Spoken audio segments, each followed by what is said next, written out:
Revelation chapter 18, the fall of Babylon. After this I saw another angel coming down out of heaven. He had great authority, and his splendor brightened the whole earth. He cried out in a loud voice, "She is fallen, great Babylon has fallen. She is now haunted by demons and unclean spirits. All kinds of filthy and hateful birds live in her, for all the nations have drunk her wine, the strong wine of her immoral lust. The kings of the earth practiced sexual immorality with her, and the markets of the world grew rich from her unrestrained lust." Then I heard another voice from heaven saying, "Come out, my people, come out from her. You must not take part in her sins. You must not share in her punishment. For her sins are piled up as high as heaven, and God remembers her wicked ways. Treat her exactly as she had treated you. Pay her back double for all she has done. Fill her cup with a drink twice as strong as the drink she prepared for you. Give her as much suffering and grief as the glory and luxury she gave herself. For she keeps telling herself, 'Here I sit a queen. I am no widow. I will never know grief.' Because of this, in one day she will be struck with plagues, disease, grief, and famine, and she will be burnt with fire, because the Lord God who judges her is mighty. The kings of the earth who took part in her immorality and lusts will cry and weep over the city when they see the smoke from the flames that consume her. They stand a long way off because they are afraid of sharing in her suffering. They say, 'How terrible, how awful!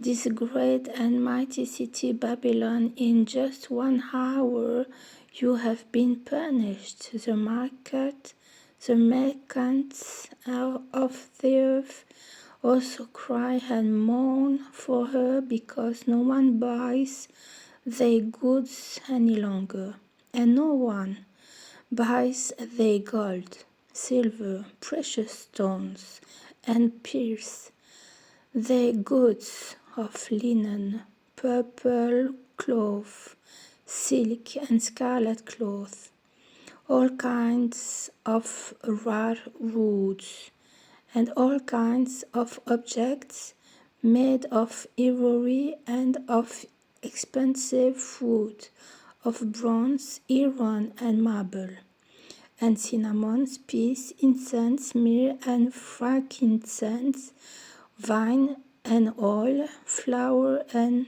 wheat, cattle and sheep, horses and carriages, slaves, and even women lives.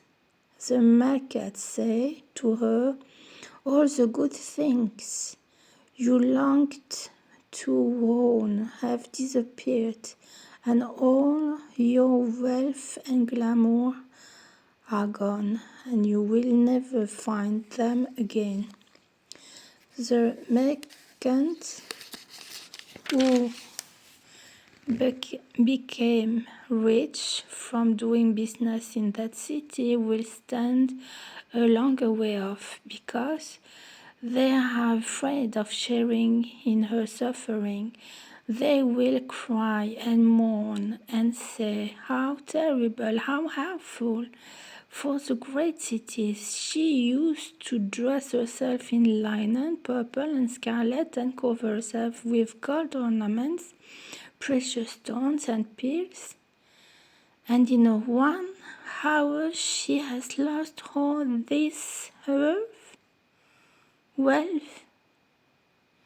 All the ship's captains and passengers, the sailors and all others who earn their living on the sea, stood a long way off and cried out as they saw the smoke from the flames that consumed her. There never has been another city like this great city. They threw dust on their heads. They cried and moaned, saying, "How terrible, how awful for the great city! She is a city where all who have ships sailing the seas became rich on her wealth. And in 1 hour she has lost everything.